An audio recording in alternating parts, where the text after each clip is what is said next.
Welcome back to the channel, everyone. I'm Dimitri, and today is one of those specification and website exploration videos, which I think are healthy from time to time, especially when we are being spoiled for news a little bit here, coming from different car companies that I'm following, such as MG and GWM Havel. And Havel today sent me a newsletter about Ora, and I went to the website, obviously, and took a look at this as well.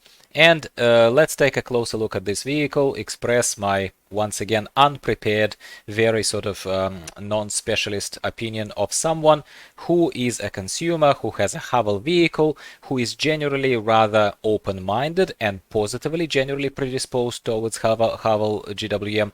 I have my own gripes with certain elements of my Havel H6, and that you know about very well. But in this particular case, if a company that effectively from the car that I'm driving is about to release a new model, a new kind of brand onto the Australian market, let's take a look. Why not? Why not? So this all new Ora is coming apparently soon. No, I'm not going to inquire. I'm going to just take a look at it, at its looks, no pun intended, and read some specifications and compare them to MG ZS EV, because it's an electric vehicle. If I haven't mentioned it just yet, apologies. All right. So the looks, first impression, don't like it. I personally don't like it, but I know that some people who are more so classically inclined, and no, I don't want to just necessarily pigeonhole this as a design for girls. No, I know some elegant men who might like this too. Like, one would argue it has a tiny bit of European design of something that looks a bit like Mini Cooper, even if we stretch our imagination here a tiny bit, right, in it. So perhaps some people would like it. And again, I don't judge, but I personally do not like it straight up. I don't. But let's take a look. Maybe it offers something that is significantly better than MG ZS EV, which I will express my opinion on separately. I already reviewed the car, and I do think that it's a bit obnoxiously priced, etc., whatever. But let's see how it stands against this. Does this have a chance? Okay, so the look didn't capture me. Okay, Ora combines a classic design aesthetic. Okay, I'll give you the fact that it's classic. It does look classic-y, with 100% electric power. Once again, if you're just tuning into the channel and you don't know exactly how my opinion on electric vehicles and if they're good, if they're bad, well, I will pause here and I will just give you a little bit of an intro. Like, first of all, I do not think that Australia specifically, we're not talking Europe, my friends, but I don't think Australia is set up for supporting vehicles with electric power. No, it doesn't. It's simply a question of infrastructure. It's simply a question of infrastructure. Yes, you have a few charging stations in Sydney, Australia, and maybe downtown Melbourne, but between the cities, even driving from something like Canberra to Sydney, you will have issues with that. Okay, it is just for short distance driving, these electric vehicles, just from point A to point B within a city, and that's it. That's all you can do it for, use it for. And of course, if you are, you know, a electric car enthusiast and you would like to be on the edge of the progress, I don't judge. You probably have extra cash and you probably have some diesel guzzler as well. It's not your only vehicle, but if it's the only vehicle, you're absolutely gimping yourself by buying one of these. And it's not just about Ora, it's about any electric vehicle. That's my position. And good for the planet is also questionable, because people much smarter than me, who have a lot more years in the car, kind of following the news industry and producing the news industry, there are plenty of reports, which I'm not going to rephrase here and waste your time. But ultimately, what is being conveniently forgotten in any of these ads, and that applies to this Ora, that applies to MG ZS EV and any other electric vehicle, is the fact that it still runs on lithium batteries that take a massive amount of processing power and certain pollution kind of emissions to produce, to create even. So before this vehicle becomes also amazing and so good for the you know, for the environment, big question mark, by the way, it needs to be created first. And jury is out whether creation of this vehicle is better or equally as bad or much worse than creation of something that is a time-proven, just old petrol-based kind of engine. And that is where I'm going to leave it. All right. this is confusing, my friends, and I will tell you why confusing, because I'd like to keep in mind this value up to 420 kilometers of driving range. And if I kind of switch here very quickly to already very conveniently prepared specification of MG ZS EV, also an electric vehicle, yes, of course, they are only talking about with 320 kilometers of range, thanks to the lithium-ion battery. Yes, yes, yes, of course. But 320, like someone, average Joe or Jane, would take a look at this, and then they would take a look at this, and they'd be like, well, excuse me, that's 100 kilometers more, which is kind of nothing, in all honesty. But for these kind of quick dashes around city during the day, during the week, you don't want to constantly be on charge, especially with the lacking infrastructure. That probably is a positive difference. Yay, you would say to yourself. Well, hold that thought. Hold that thought, okay? Because what they should have put here is a massive asterisk, GWM Havel, and they have not. We will come back to this.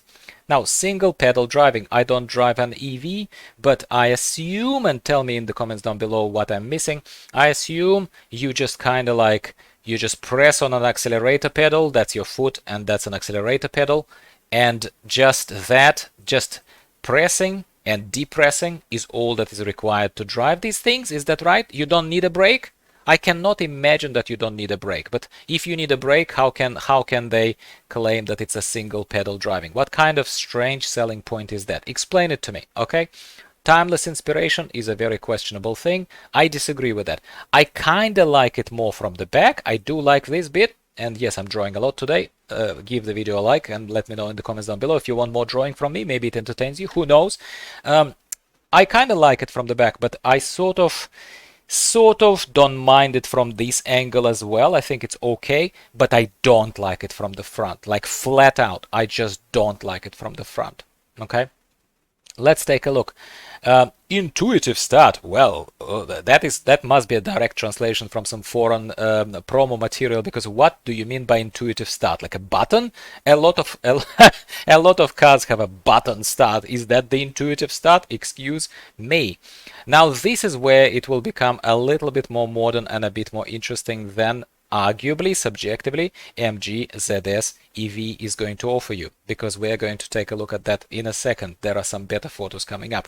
So this paneling, this stuff that they've done here, provided, and we have to assume here that their electronics is better than MG ZS EV, which I don't know. The latest 2023 software and EV car software is probably vastly different than the one that we have in our MG ZST non-electric 2021 model. It's probably different, but from what I've seen so far in my Havel and stuff, other than invasive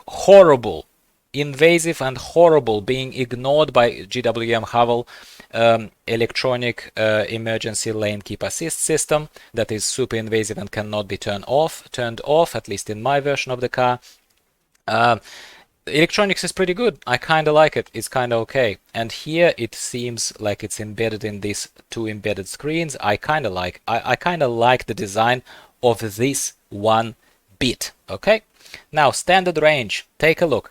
This is a standard range. That's not extended range, and we will get to that if I don't forget, but I often forget these kind of things. Doesn't matter.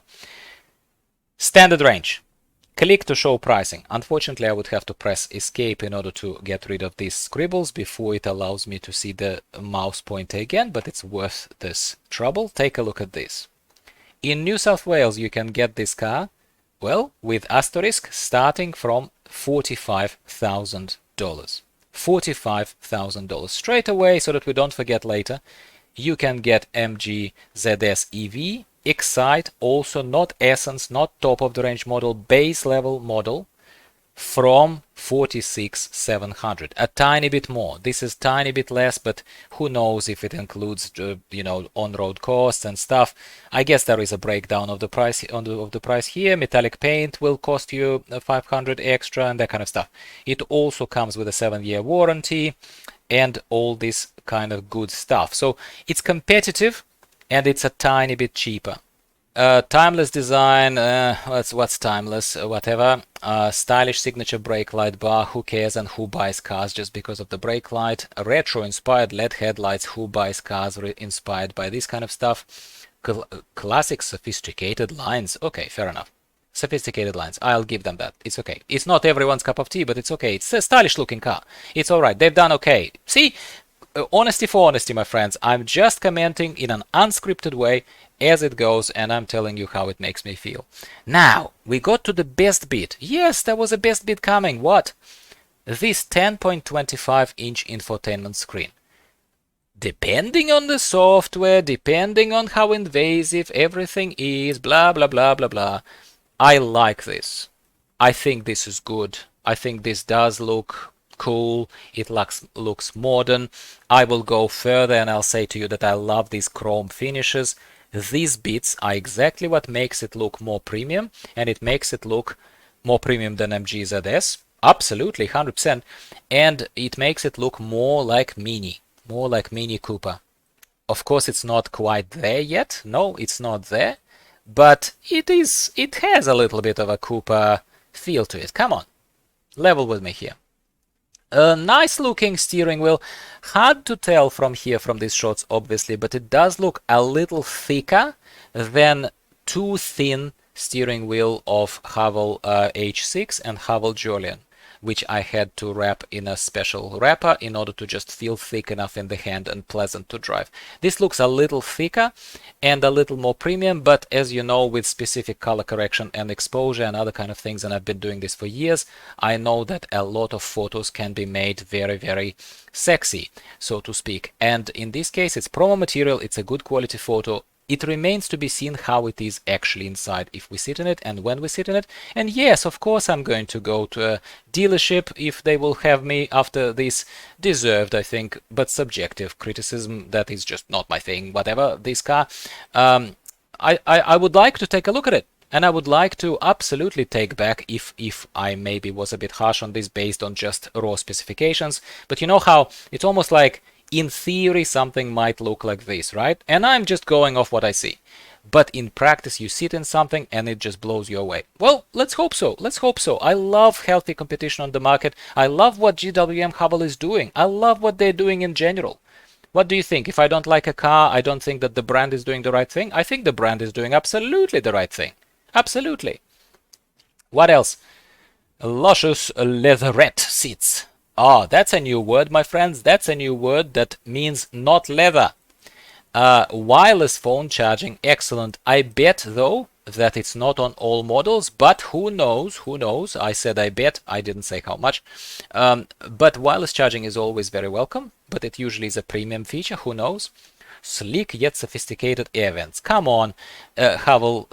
Here you are just reaching, my friends. You are just reaching. If you have to compliment yourselves based on the sophistication of air vents, come on! Surely the product has something else to boast rather than attract attention to sophisticated air vents. That's just laughable, all right? 5-star ANCAP rating. Well, everyone and their dog seem to have 5-star ANCAP rating these days. A safety feature for every situation. Well, don't get me started. If your stupid electronic lane keep assist system that I keep getting promises from my absolutely well-wisher friends who seem to be following some internal Havel announcements and God knows what else. But I think that the current version, let's be very clear, of this electronic lane keep assist system from Havel, see this, sucks. It sucks, okay? And that is my subjective opinion based on personal experience with Havel H6. And it's very clear, right? So this is a question mark. But you know what you did, GWM Havel, by releasing such a sucky system into H6? You did not create a very, very vocal promoter of your product. You did not create confidence in me. And that is why I'm meeting this product with certain level of healthy skepticism. Yes, it's skepticism. That's what it's called, in case you don't know. All right? Okie dokie, 360-degree camera, can't surprise anyone with that anymore. Adaptive cruise control, completely normal. Blind spot monitoring, yes. Check, check, check, check, and cross-check, yes. Question is how that works. Remains to be seen, but we don't know. All right, there is extended range. There we go. There is my answer. So extended range has this up to apparently 420 kilometers range. Excellent. So that's extended range. All right, because it's not a 48 kilowatt lithium ion battery, but 64 kilowatt lithium battery. Well, I wonder how much extended range costs then, right? Because it's this one that's 45 grand. Australian, of course, versus MG ZS EV. And how much is this extended range? I'm just curious. That would be very interesting. Let's once again press escape to get rid of the scribbles and release the pricing. All right, once again, this is 45 grand. That's a standard range. And for extra 100 kilometers, you're paying not that much more, but quite a bit more, 5 grand. About 5 grand you're paying extra for this. Is the extra 100 kilometers, that's not a massive game changer. Is an extra 100 kilometers under kind of, under your wheels, so to speak, is it worth paying extra 5 grand after you've already paid them 45? Yeah, probably. And I'm being fair here. If you are, and I apologize, I do think that if you are unreasonable enough to pay this much for an EV in Australia in 2023, if you are unreasonable enough to do that to yourself, okay, then I suppose that this is not a massive stretch for you. So I would go for that, personally. That is me being honest with you. Again, I express my honest opinion. We disagree respectfully in the comments down below all the time. I welcome all opinions. I just ban trolls and people who are rude immediately, okay?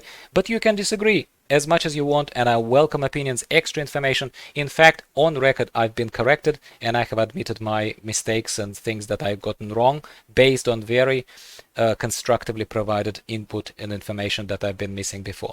I've driven MG ZS T, petrol model, which looks exactly this way, identical, interior is identical, leather, the fore leather there, and the dash looks the same exactly from what we're seeing here on the screen. So no, I don't drive the latest software probably compared to this car right now on the screen, but at the same time I've driven a car very similar to this many times, and over a year now. Okay, I personally visually prefer MG ZS EV and therefore ZST. I prefer it visually to Ora. So visually, I'd say this car wins for me.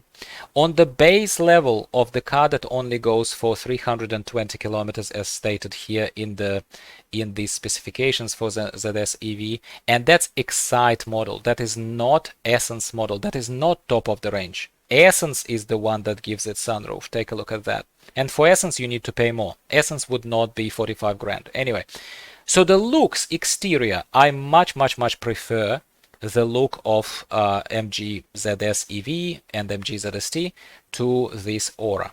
100%.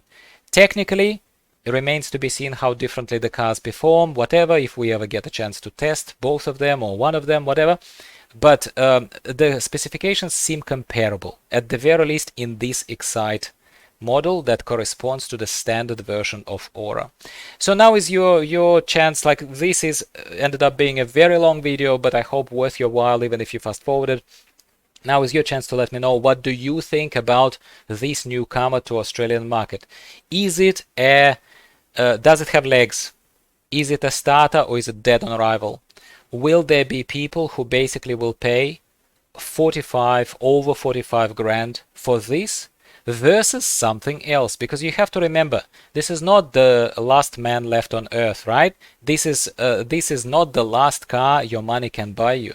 This is just one of the cars. This is just one of the things where you can throw your money at, right? Let's not forget that very important factor. So with that in mind, is this car something that you would spend your money on and buy it over something like MGZS EV. And of course, it's not the only EV that you can get. There is the build your own dreams cars that we haven't even looked at yet, and we might, if you're interested. I will express my opinion on those as well. What would you get? Would you even get one of these? Let me know in the comments down below. I hope you enjoyed this rant for what it was and enjoyed my little scribbles. If you did, as always, give the video a like. YouTube algorithm is a very, very simple thing, and it will show video to more people if more people like it. I hope that you enjoyed this time with me tonight, and I wish you a pleasant day, night, wherever you are. And I'll be speaking with you again about something else, GWM Havel or MG related, next week. Goodbye for now.